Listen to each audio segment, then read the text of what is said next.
Bonjour tout le monde, je m'appelle Arthur et j'ai inventé le Rimboxing Club. Pour comprendre ce qui se passe ici, il faut que je vous parle un petit peu du langage.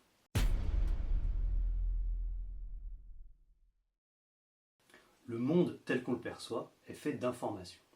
Ma table, mon téléphone, les arbres, le soleil qui brille, tout ce qui nous entoure peut être conçu comme une information liée à d'autres informations, contenant d'autres informations et générant d'autres informations. Nous-mêmes, nous sommes des informations de notre environnement.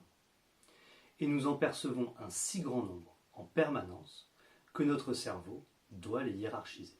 Le tri parmi les informations est fait en fonction de leur probabilité d'avoir un sens.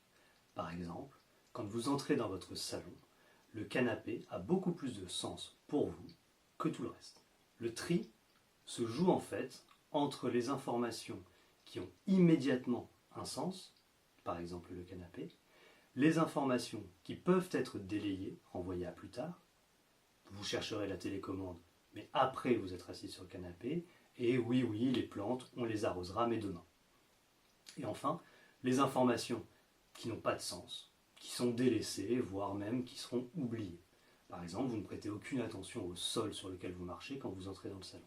Si vous avez faim et que vous souhaitez le faire savoir, vous ne vous contentez pas d'envoyer des signaux liés à la faim. Vous êtes capable, a priori, de construire une phrase qui canalise la même information, la faim, mais avec plus de délai, en prenant plus de temps. Et ça signifie deux choses. D'une part, ça signifie que la capacité des humains à construire un langage verbal est une conséquence naturelle de l'accumulation d'informations qui se produit en fait chez tous les êtres vivants. Simplement, c'est chez les humains que le phénomène se trouve le plus développé, donc que le système d'organisation des informations est le plus élaboré. C'est notre langage verbal avec toutes ses caractéristiques, qu'on ne trouve chez aucun autre animal. D'autre part, cela signifie que la grammaire, à un niveau très fondamental, est l'interprétation du monde physique au moyen de l'énergie cérébrale. On peut prendre l'exemple de la récursivité. La récursivité, c'est une propriété du langage verbal, c'est ce qui nous permet de rajouter toujours un nouvel élément à une phrase pour la faire progresser. Par exemple, c'est la voiture du voisin, du père, de la fille, et ainsi de suite. Bien. Si on considère la récursivité dans le strict cadre de la linguistique, c'est un phénomène assez miraculeux qui distingue notamment le langage des humains des langages des autres animaux. Mais si on ouvre le cadre à la physique, la récursivité n'est jamais qu'un phénomène de croissance. Une phrase peut grandir aussi longtemps qu'elle est nourrie par du contenu et stabilisée par une mécanique. Alors, pourquoi c'est important ? C'est important parce que ça veut dire que les lois de la linguistique sont liées aux lois de la physique.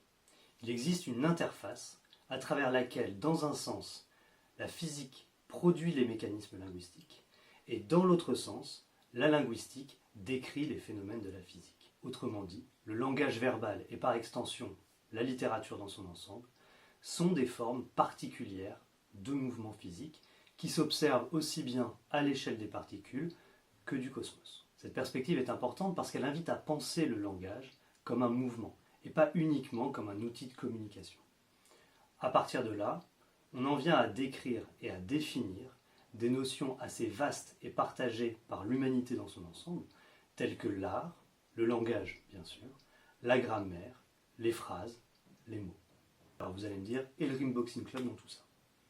Bien, le Arthur Rimboxing Club, c'est un laboratoire si on veut, pour faire librement et concrètement l'expérience du passage de la linguistique à la physique et inversement du corps vers les mots. Ça me permet en fait de donner une cohérence à l'exploration de domaines a priori aussi divers que la grammaire, la boxe, la philosophie, la danse, les arts martiaux, la poésie, le jeu de plateau, finalement la théorie et la pratique. Bref, le Rimboxing Club, c'est un petit univers de pensée que je vous invite à découvrir.